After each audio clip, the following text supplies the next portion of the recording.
la Reine des Neiges et le bébé dragon. Par une nuit d'hiver silencieuse, tandis que la neige tombait en flocons soyeux sur le royaume d'Arendelle, un étrange éclat bleuté apparut aux abords du château. Dans la blancheur immaculée, un œuf énorme, translucide et luisant comme un cristal de glace, s'était niché là sans prévenir, comme déposé délicatement par la tempête elle-même. Intriguée par ce phénomène aussi étrange que magnifique, Elsa, la Reine des Neiges, descendit à travers les jardins glacés. L'œuf émettait une pulsation douce et régulière, presque comme un cœur battant au rythme de la magie ancienne. Une énergie familière s'en dégageait, froide mais accueillante, semblable à celle qui vivait en elle. Elle comprit aussitôt que cet œuf n'était pas une menace. Il était un mystère, un appel, peut-être même un lien oublié avec une magie plus ancienne que la sienne. Pour le protéger, Elsa le transporta dans la serre de glace qu'elle avait érigée à l'écart, près des collines du nord. Là, à l'abri des regards et du tumulte du château, elle s'occupa de l'œuf avec soin. Elle le couvrit de neige douce, l'entoura de son pouvoir pour en stabiliser la température, et chaque jour, elle passait du temps près de lui, laissant une trace de sa magie bienveillante sur la coquille cristalline. Un matin, alors que les premiers rayons du soleil traversaient les vitres gelées de la serre, un craquement retentit. De fines fissures parcoururent la surface de l'œuf, libérant un frisson glacé dans l'air. Dans un éclat de flocons étincelants, l'œuf s'ouvrit lentement, laissant apparaître une créature minuscule et magnifique, un dragon. Ses écailles brillaient comme de la glace fraîchement formée, ses ailes portaient des veines de givre pur, et ses yeux, 2 perles de cristal bleu, fixaient Elsa avec une innocence presque humaine. Il éternua, et une bouffée de neige virevolta dans la serre. Elsa le recueillit dans ses bras, émerveillée par cette naissance impossible. Elle le nomma Givréon, en hommage au givre ancien qui recouvre les pics oubliés et au souffle puissant qu'elle sentait déjà sommeiller en lui. Mais garder un dragon, même minuscule, dans un château peuplé n'était pas chose aisée. Givréon grandissait rapidement. Chaque jour, il apprenait de nouvelles choses et provoquait de nouveaux accidents. Il gelait involontairement les rideaux, glaçait les fruits dans les cuisines, transformait les coussins en blocs de neige fondante.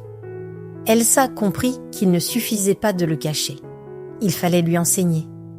Comme elle, il devait apprendre à canaliser ce pouvoir unique qui vibrait en lui.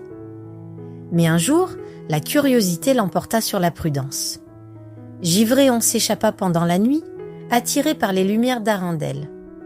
Il vola au-dessus des toits paisibles et en battant des ailes, il laissa derrière lui un manteau de neige douce. Le lendemain, les enfants, ravis, crurent à une magie venue des cieux et construisirent des bonshommes de neige aux formes étranges, inspirés par ce qu'ils croyaient être un rêve. Mais certains adultes, eux, commencèrent à s'inquiéter. On murmurait qu'un esprit glacé rôdait, plus puissant qu'Elsa elle-même. Chers enfants, avant de poursuivre l'histoire, pensez à vous abonner à notre toute jeune chaîne YouTube Histoire pour enfants et à mettre un like sur cette vidéo. Cela nous aidera énormément à créer encore plus d'histoires amusantes et éducatives, rien que pour vous. Un grand merci à vous et maintenant, place à la suite de notre histoire. Elsa sentit que les choses devenaient délicates. Elle chercha de l'aide auprès des esprits de la nature. Le vent, espiègle et rapide, devint le guide de Givréon dans le ciel. L'eau lui apporta la souplesse, la terre l'ancrage, et même le feu, qu'il craignait, lui apprit à respecter l'équilibre. Peu à peu, Givréon gagna en sagesse. Il comprit que sa magie n'était pas un jeu, mais une force à honorer. Mais l'hiver lui-même changea de visage. Une tempête inédite s'éleva sur le royaume, furieuse, grondante. La neige ne tombait plus en silence, mais s'abattait avec rage. La glace n'était plus belle, elle était brutale. Elsa sentit un froid étranger. Ce n'était pas le sien, ni celui de Givréon. Elle suivit les bourrasques jusqu'aux montagnes du nord, où elle découvrit un ancien sanctuaire brisé. En son cœur se trouvait un cristal fissuré. Un ancien sceau magique avait cédé. L'esprit du souffle noir, un être oublié, prisonnier depuis des siècles, s'était libéré. Il s'alimentait de toute magie hivernale, cherchant à tout geler sans discernement, à tout figer dans l'oubli. Il sentait la présence de Givréon. Il voulait l'absorber, le corrompre, l'utiliser comme pont pour étendre son pouvoir.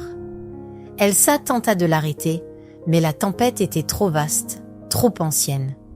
Seul Givréon, en tant que créature née du givre pur, pouvait lui résister. Dans la vallée balayée par le vent, sous un ciel noir strié d'éclairs glacés, Givréon fit face à l'esprit. Elsa, en retrait, contenait les bourrasques.